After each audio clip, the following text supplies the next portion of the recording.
Maqaa Abbaa, kan Ilmaa, kan Hafuura Qulqulluu, Waaqa tokkoon. Ameen. Sadaasaa torba baga ayyaana yaadannoo wareegamaa qulqulluu Giyoorgisiin isin ga'e. Hangafa wareegamtoota qulqulluu Giyoorgis. Wareegamaa jechuun ragaa yookiin misakka jechuu yoo ta'u, sababa amantaatiin kan ajjeefame gidiraan kan isa irra ga'e wareegamaa jedhama. Hojii duukaa bu'ootaa boqonnaa 22 lakkoofsa 20. Wareegamtoonni jalqabaa kakuu haaraa duukaa bu'oota Gooftaa fi abbootii 72. Qulqulluu wareegamtoota kan jedhaman Waaqayyo ganaatii xaa'ootiidhaaf sagadaa yeroo jedhaman, Waaqayyo hin ganne xaa'ootiidhaaf hin sagadne jechuudhaan mootota hamoo biratti dhiyaatanii osoo homaayyuu hin sodaatinii fi hin qaana'in waaqummaa Gooftaa keenyaa qoricha keenyaa Yesuus Kiristoos kan ragaa ba'anidha. Sababa kanaanis gidiraa hedduu fi gosoota garaagaraa dubbatamee hin dhumne fudhatanii kabaja Waaqa isaaniif dhiiga isaanii dhangalaasan. Lafeen isaanii kan caccabe, jireenya yookiin lubbuu isaanii kan dhabane, ibiddaan gubataniiru, bishaaniin afiilamaniiru, seefiidhaan mummuramaniiru, magaaziidhaan baqsamaniiru, baaburaan daakamaniiru, akka horiitti gogaan isaanii irraa kaafameera, gara galaana gadi fagootti gatamaniiru. Gidiraa kana hundaa keessatti amantaa isaanii irraa hin fagaanne yookiin amantaa isaanii hin ganne. Innumaayyuu warreen kaan yookiin Oromoon ani Waaqa isaaniitti yookiin Waaqa wareegamtootaatti nan amana akka jedhan taasisaniiru. Akka namoonni tokko tokko jedhanitti Qeephidooniyaa gara baha Eeshiyaa xiqqootti kan argamtu yookiin bakka har'a baha giddu galeessaa jedhamutti argamti. Mootummaa cimaa Roomiin dura mootummaa Faaris jala turte. Qulqulluun Giyoorgisis wareegamaa Faaris kan jedhamu sababa kanaan akka ta'e ni himama. Biyyuma kana Giriikonnii fi warreen Roomaa kolonii ishee qabatanii akka turan seenaan ni dubbata. Karuma sanaanis namoonni tokko tokko qulqulluun Giyoorgis dhalataa Giriikidha yoo jedhan, warreen kaan ammoo lammii Ingilizidha jedhu. Wantoota kana hundaaf wanta afaaniin daddarbu yoo ta'een alatti sirriitti qoratamee hanga ammaatti ragaa gahaa kan dhiyeesseen argamu. Kanarraa kan ka'es qulqulluun Giyoorgis dhalataa biyya kanaati, lammii biyya sanaati kan jedhamu baay'een jiraachuun isaa baay'ee nama hin dinqisiisu. Sababni isaa qulqulluun jabaa kana namni kamiyyuu lammii fi dhalataa biyya isaa taasifachuun waan barbaaduuf. Ta'us garuu bara sanatti loltummaa yookiin wattaadarummaa hojii barbaadamaa waan tureef qulqulluun Giyoorgisis loltuu yookiin wattaadara ta'ee hojiiwwan ciccimoo hedduu hojjeteera. Dargaggummaa isaattis hojii wattaadarinnaa akka hojjete seenaa mana kiristaanaa Giriik, Kooptii fi Sooriyaatti barreeffameera. Innumaayyuu kitaaba Sinkisaaraa fi Qabsuuraa qulqulluu Giyoorgisii irratti sirriitti barreeffamee ni argama. Bara wareegamtootaa kan jedhamu Armaaniyaatti waggaa 40 yoo ta'u, qulqulloonni hedduun wareegamummaa itti fudhataniiru yookiin wareegamummaa itti argataniiru. Biyya keenya Itoophiyaattis kiristaanonni 1,600 guyyaatti wareegamummaan kun nu hin darbii jechuudhaan deemanii wareegamaniiru. Bara sanatti kan turan mootonni Oromoonni Diyoqilxaanos, Maaksimiyaanoos, Darxaadis, Eleskendiriyoos, Baawuliyaanos, Faarmahaa fa'aa turan. Wangeela Maatiyos boqonnaa 10 lakkoofsa 28. Warra foon ajjeesan lubbuu garuu ajjeesuun isaaniif hin danda'amne hin sodaatina. Innumaayyuu lubbuus foonis gahannamatti balleessuun kan isaaf danda'amu isa sodaadhaa. Ibroota boqonnaa 11 lakkoofsa 34 hanga 38. Afaan leencotaa cufan, humna ibiddaa balleessan, qaasee fi doomsan, dadhabbii isaanii irraa ciminaa yookiin jabaatan. waraana irratti ciccimoo ta'an humnoota diinaa yookiin hafuurota hamoo ni ari'an. Dubartoonni du'a isaanii du'aa ka'umsaan fudhatan. Warreen kaanis fayyina osoo hin fudhatiin du'aa ka'umsa isa caalu akka argataniif hanga du'aatti hin reebamu. Isaan kaanis itti qoosamaa fi reebamaa, kanaan olis hidhaa fi mana hidhaatiin ni qoraman. Dhagaadhaan reebamanii du'aan ni qoraman. Magaaziidhaan tarsa'an, seefiidhaan ajjeefaman. Du'aan hunda dhabaa, gidiraa fudhachaa, dhiphachaa, gogaa hoolaa fi re'ee uffachaa naanna'an. Addunyaan isaaniif hin taane waan ta'eef lafa onaa fi tulluu, holqaa fi boolla keessa dhama'an. Hangafni wareegamtoota qulqulluun Giyoorgis amajji 20 bara 277 dhaloota Kiristoosiin booda dhalate. Biyyi isaa Filisxeem yoo ta'u, bakki addaa inni itti dhalates Hidaa jedhama. Giyoorgis jechuun urjii, cimaa, hidda wayinii, aduu jechuudha. Abbaan isaas Zorontoos yookiin Anisxaaxiyoos jedhama. Innis hangaa'ota Lidaa irratti muudamee ture. Akkasumas haati isaa immoo Toobistaa yookiin Ekleeziyaa jedhamti. Hangafni wareegamtootaa qulqulluun Giyoorgis obboloota shamarranii Maartaa fi Iisiyaa jedhaman qaba ture. Umuriin hangafa wareegamtootaa qulqulluu Giyoorgis waggaa 10 yeroo guutu abbaan isaa waan isa jalaa du'eef namni gaarii kiristaana ta'e tokko isa fudhate, isa guddise. Adda waraanaattis isa leenjise.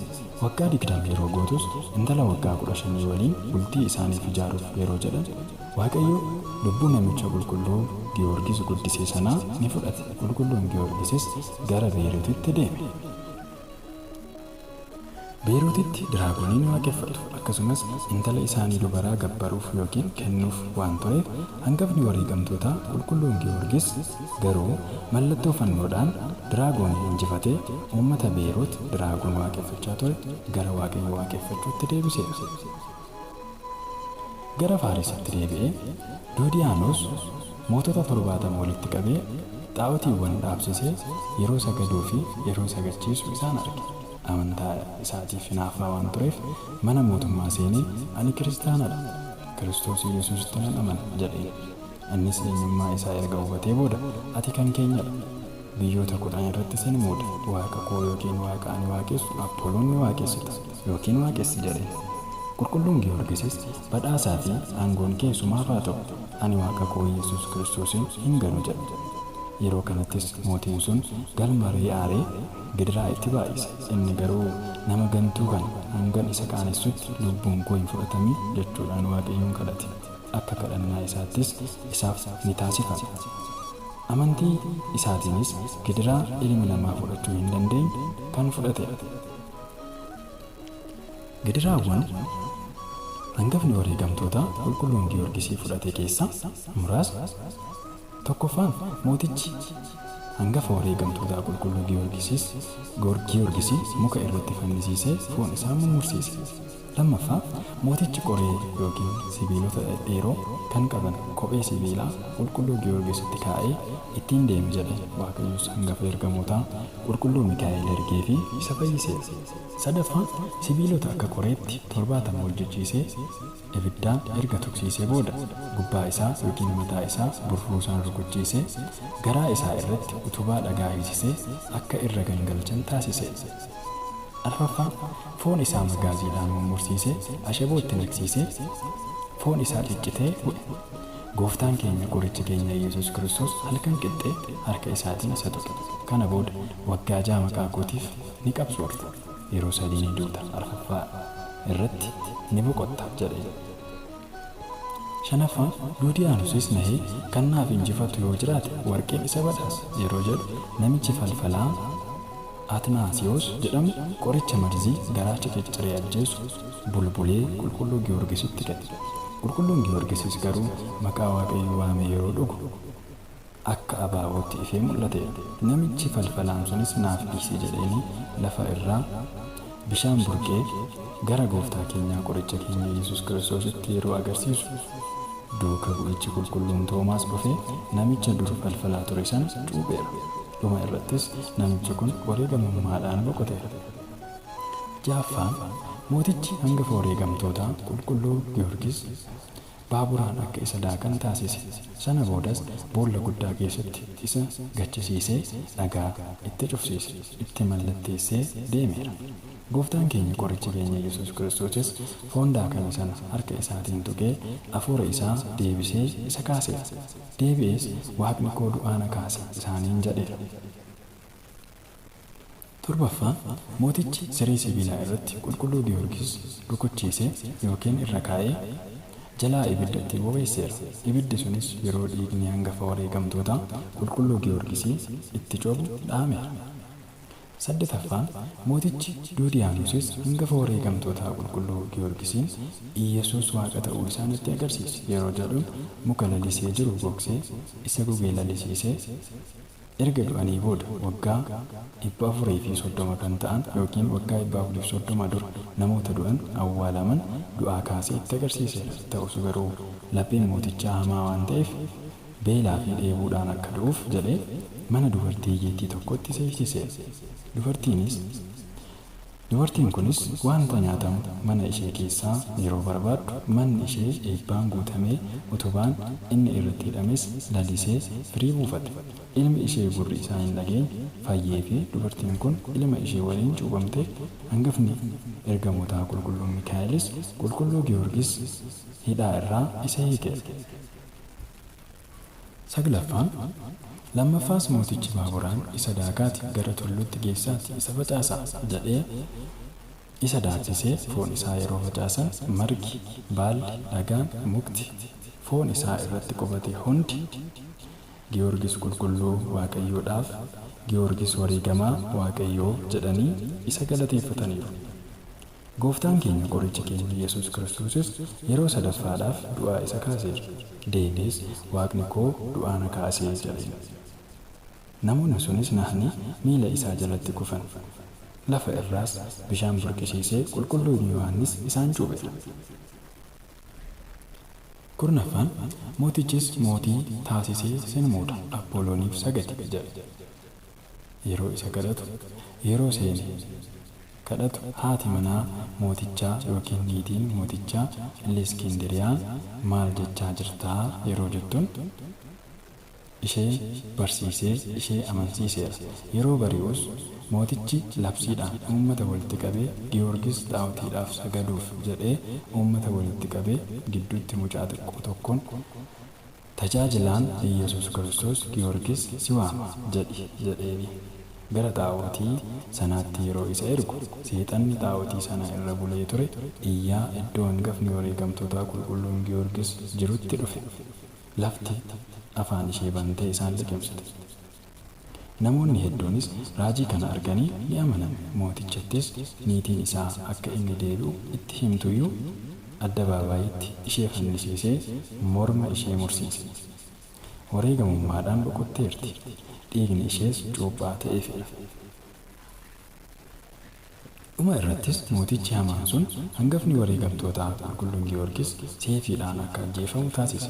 Qulqulluun Giyoorgisis gooftaa keenya qoricha keenya Iyesuus Kiristoos irraa waadaan isaaf galame umuriin isaa waggaa 27tti eebila 23 sa'aatii 9 irratti wareegamummaan boqoteera. Mormi isaa yeroo muramus bishaan, dhiigaa fi aannan ba'eera. Guyyoota yaadannoo hangafa wareegamtootaa qulqulluu Giyoorgis sadaasa torba. Guyyaa kana yookiin sadaasa torba qulqulluun Giyoorgis mana dubartii hiyyeettiitti kan itti hidhame fi kan utubaa irratti hidhamee ture itti lalisedha. Mootichi Diyoodiyaanos qulqulluun Giyoorgis du'aan akka du'u yeroo ajajetti qulqulluun Giyoorgis gara mana dubartii harka qalleettii homaayyuu waan nyaattu mana hin qabneetti galchanii utubaa mana isheetti hidhan.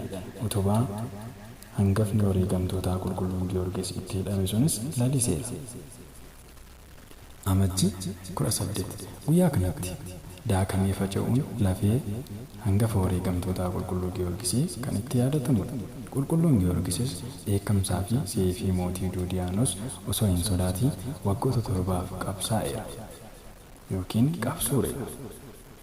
Guyyaa kanattis kan yaadatamu loltoonni Duudiyaanos seefiidhaan isa muranii ibiddaan isa gubanii boolla keessatti isa gatanii yeroo du'uu didu baaburaan isa daakanii tulluu irraa isa bittinsanii ture. Innis foonii hojii ogummaa ajaa'ibaa waaqayyootiin foonii fi lafeen isaa qilleensa keessatti bittinsamee ture walitti qabamee akkuma duraatti ka'e. Gooftaan inni amane gooftaan keenya qoricha keenya Yesuus Kiristoos hangafa wareegamtootaa qulqulluu Giyoorgisis guyyaa kanatti du'aa kaase. Kunis amajjii 18 yaadatamee oola. Eebila 23. Guyyaan kun guyyaa itti hangafni wareegamtootaa qulqulluun Giyoorgis itti boqote. Akkasumas kanaan dabalatatti hagayya 23 kan yaadatamu yoo ta'u, ji'i seenee gaafa guyyaa 23 akka mana kiristaanaa keenya qulqulleettii Ortodoksii Tawaahidoo Itoophiyaatti guyyaa yaadannoo hangafa wareegamtootaa qulqulluu Giyoorgisii ta'ee ni kabajama. Araarsummaa fi eebbi qulqulluu Giyoorgisii waliin haa ta'u hanga bara baraatti. Ameen. Galanni Waaqayyoof. Kakaasee kan nu jalqabsiisee kan nu xumursiise Waaqaaf mootii keenyaaf galanniif ulfinni bara baraa isaaf haa ta'u. Waaqayyo tolummaa fi araarsummaa waadaa qulqulloota isaan gara biyya keenyaatti haa deebi'u. Ameen.